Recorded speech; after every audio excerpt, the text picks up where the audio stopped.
Hello everyone, this is Gail from Gail's Upstairs Studio. I hope you're all doing well. Today I'm going to share with you some new art supplies that I have purchased recently. I sold a painting in January, which afforded me the opportunity to pick up a few things that I've been wanting. Most of these things are for specific purposes, projects that I'm working on, things like that. There is one thing in the stack that was just for fun, but the rest of it all pretty much has a purpose. But instead of showing an unboxing video or doing a haul video, I decided to do this a little differently. I got most of this stuff toward the end of February, 1st of March, and I have used all of them and swatched out what needed to be swatched out, and where I thought would be good to show an example, I did some examples. I thought that might be a little bit more useful for people watching than just showing new pretty art supplies. So I hope you enjoy the video. I'm going to start by sliding this off to the side. I'm going to backtrack a little bit and remind you of this little 6-pan palette that I got from Core. I did a video recently using this to do a color chart with, and I bought this on purpose to see if it performed the way I'd heard it did. I am working on some mixed media projects lately that I'm making cards and bookmarks and notebooks and things out of. And I find that I like to start those projects with a dynamic background with wet and wet technique in watercolor. And a lot of my watercolors dull down a lot once they dry if you use them in a wet and wet technique. And I wanted to try Core because I'd heard that they stay as vibrant dry as they are when they're wet. And through experimenting with this, I realized that was exactly the case, and they do wonderfully. So I purchased this introductory set of 12 tubes. And these are the tubes here. They're just little 5 milliliter tubes, but a little of this goes a very long way. And it came in this tin. It's just a bigger version of the little tin that I already had. And has the same pamphlet that the other one had. And I turned this box into a pan box.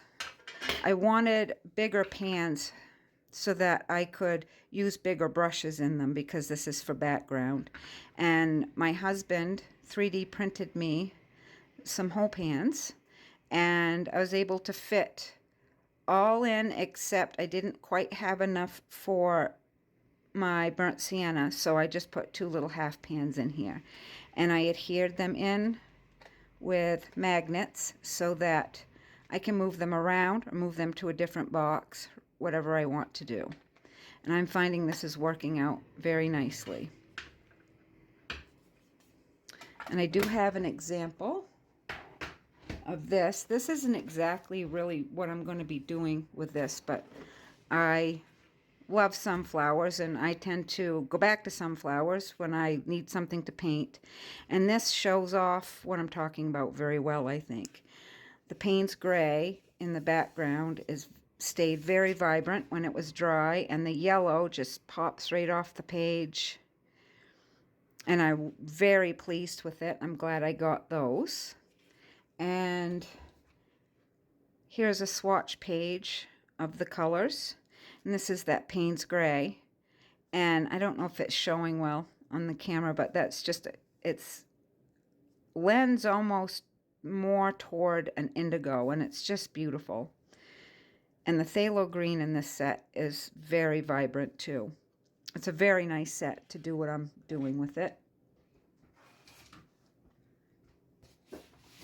This next piece isn't all that interesting probably to a lot of people.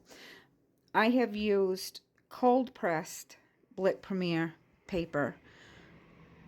Gone through a whole block of it, actually. I use it often. I find it a very affordable 100% cotton cold press watercolor paper.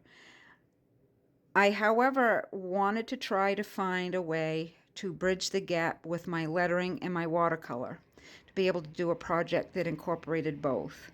And that's kind of hard to do because the kind of pens that I use for lettering, you need to use smooth paper. You don't want to use rough paper because it ruins the nibs.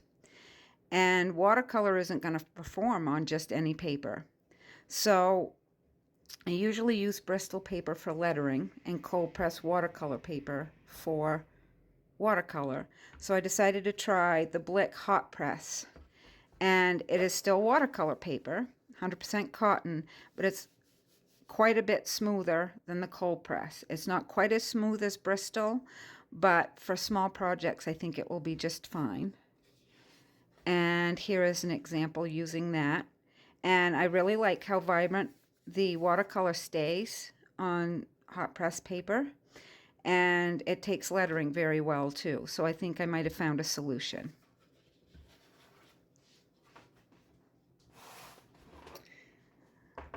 This is my next thing I have purchased. It's a 72 color set of professional watercolor pencils by Cezanne. And it comes in a wonderful tin. And this is the range of colors. I'm sorry if my ring light's getting in the way. And it came with a swatch sheet. And I swatched them all out. On this side is just the pencil. And then on this side I've added water. And they perform very well. And one of the things I wanted to do with them is when I'm doing a watercolor painting, sometimes if it's an intricate or a very lots of flowers or whatever, I want to place them out in pencil first. If I use watercolor pencil, it just melts away into the watercolor and you don't see the lines, which is something that I like very much. But I also like using them in my sketchbook, which I'll show you in a minute. But first I want to show you that there's 3 trays here.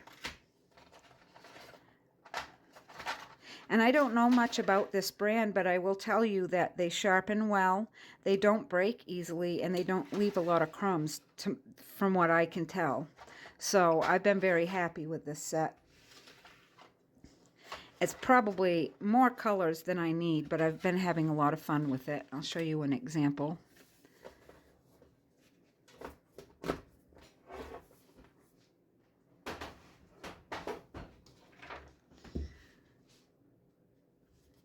Let's see if I can get this going the right way. There we go.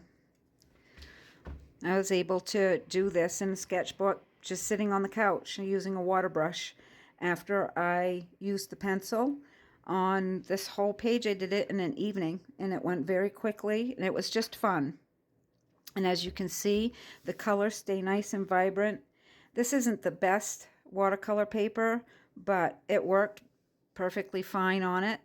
You can still see some pencil marks, but not a lot. It went very well and I really enjoyed doing it. This is something that I have wanted for a very long time.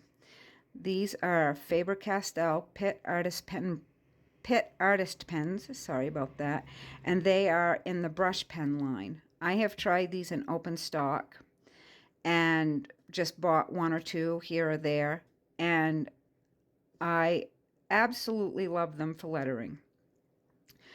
And I will show you an example of why I like them in just a minute.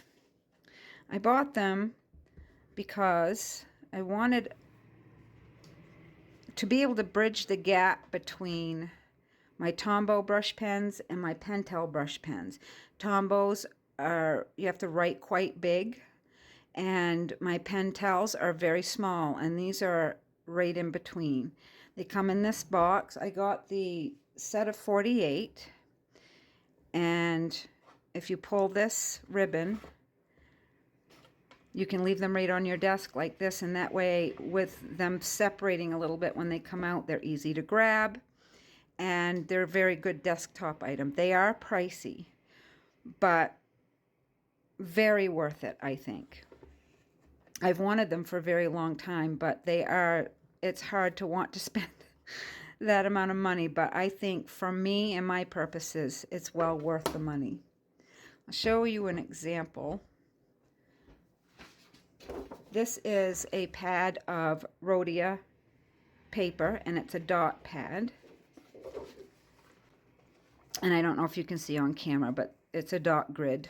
It's very good for lettering, laying things out. What I usually will do if I'm doing a phrase or something that I'm going to frame or put on something, I will draw it out on here in pencil, and the dot grid helps with placement. And then I'll put a piece of tracing paper over this and tape it down, and I will draw it out on tracing paper. And if I'm a little off center with a line or whatever, I can take the tracing paper and move it, and then I have it just the way I want it. I just realized I can't find the swatch card for those, but I can show you. This is the range of colors. I don't know if you can tell. I did swatch them, but I can't find the swatch sheet for it, so. But I do want to show you the difference and why I like them so much. This here is a Tombow dual tip brush pen, and this is what the brush tip looks like, and it's wonderful, but you have to be writing big. It needs to be for a big project. I'm just going to write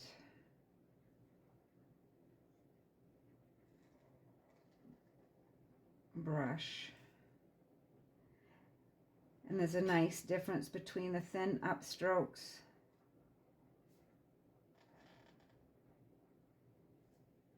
and the thick downstrokes. But in order for this to work, you kind of have to write a little bigger. Sometimes that works great, and sometimes it can hinder a little bit. Just depends on what kind of project you're working on. So that's the Tombow. And these are my Pentel brush sign pens. And I have had these pens for 2 or 3 years. They work wonderfully. And I don't believe I've run one dry yet. And so these are great when you're working small.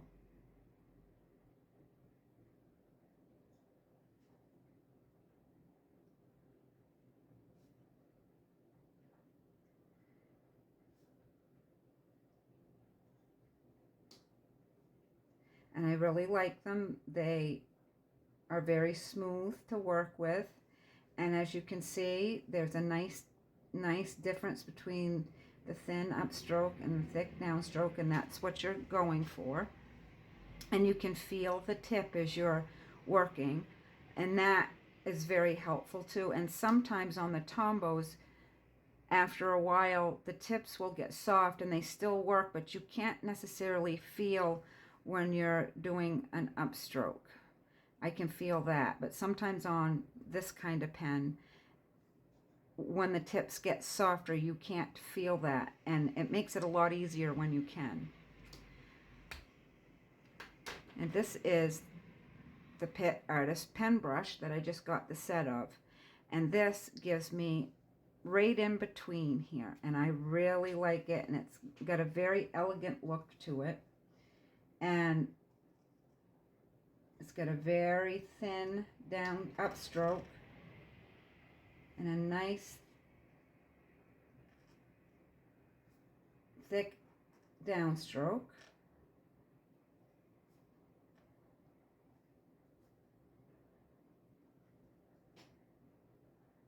And you can still write quite large with it, but it's just got an elegant feel to it. I can go smaller.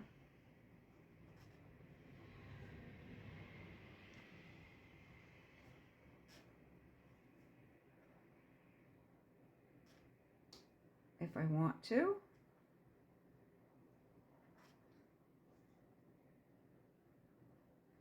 And I can go larger if I want to.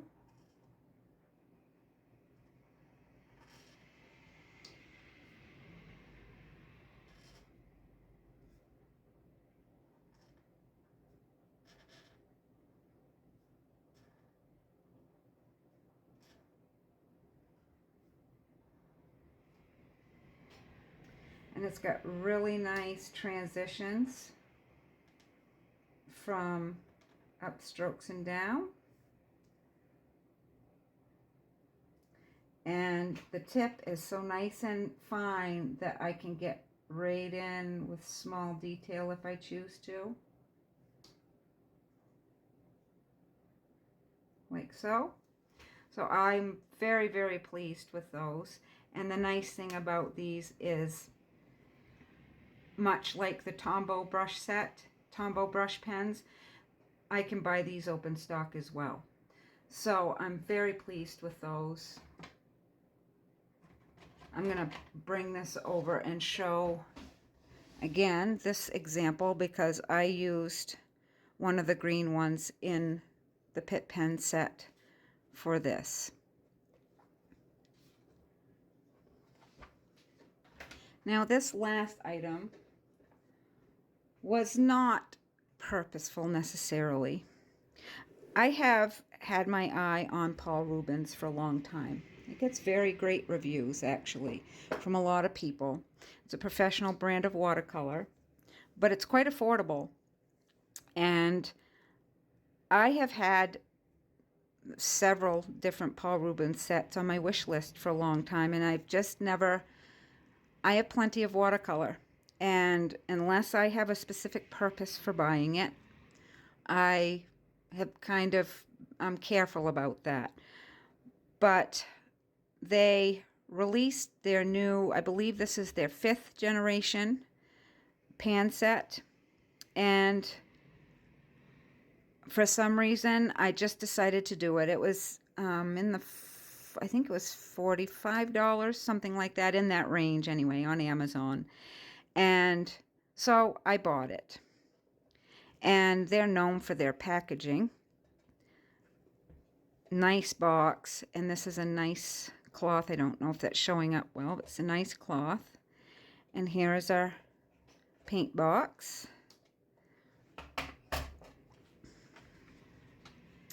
I'll move these over to the side.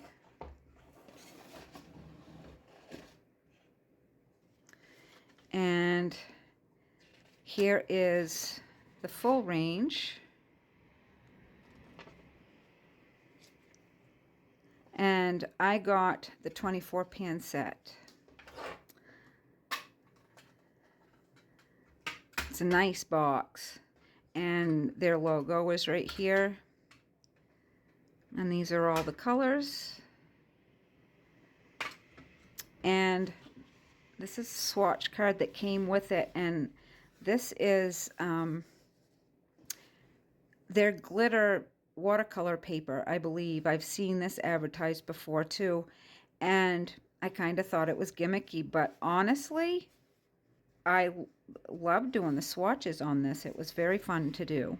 And as you can see, the colors are all very vibrant. And I will show you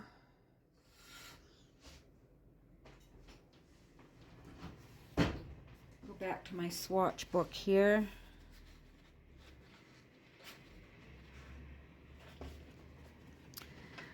This is the swatch book that I used. I added it to this too. This is all the colors that were in the box. The only thing that I wasn't wild about is I wasn't wild about any of the greens. I kind of have a go-to green, certain greens that I use for florals, and none of those really struck my fancy. This one actually is quite nice if you add some extra chromium yellow deep to it. So I also did some color mixing between the blues and the greens in the set and got some really good results with that. I like this green very much, and this one. So I actually got quite a nice range of greens from mixing the blues in the set. And I love the indigo, which is right here. And I love the Berlin blue, which I believe is like a Prussian blue. And even though I didn't think I had a purpose for these, I have actually found one. I've had to spread out a little bit from my studio. I take care of my grandson during the day now. He is almost 7 months old and just a joy. I love him to pieces. And he does do well up here in the studio, but if his where he sleeps is downstairs, and so I don't like to move him upstairs when he's sleeping. So I have a basket and a small desk downstairs that I like to use when he's sleeping. And I have taken this down there and I use it down there at my desk, and it's wonderful because it's got everything I need, one box, and I can paint a landscape or I can paint florals. It covers it all. I do have one example of florals, and I did this in my Etcher sketchbook. And there we are. I actually oriented that way. So, and it's very nice and vibrant, and very mixable. This is a mixed color. This is a mixed color too. So very, very happy with that.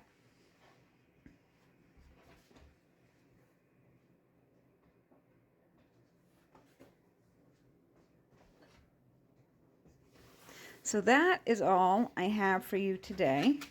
I hope you enjoyed the video. I enjoyed making it, and I actually enjoyed the process of getting all of this together. It was, I think, more useful for me because I could be a little bit more informed with what I was saying. And I hope you enjoyed it. I hope it was useful to you, and I will see you next time.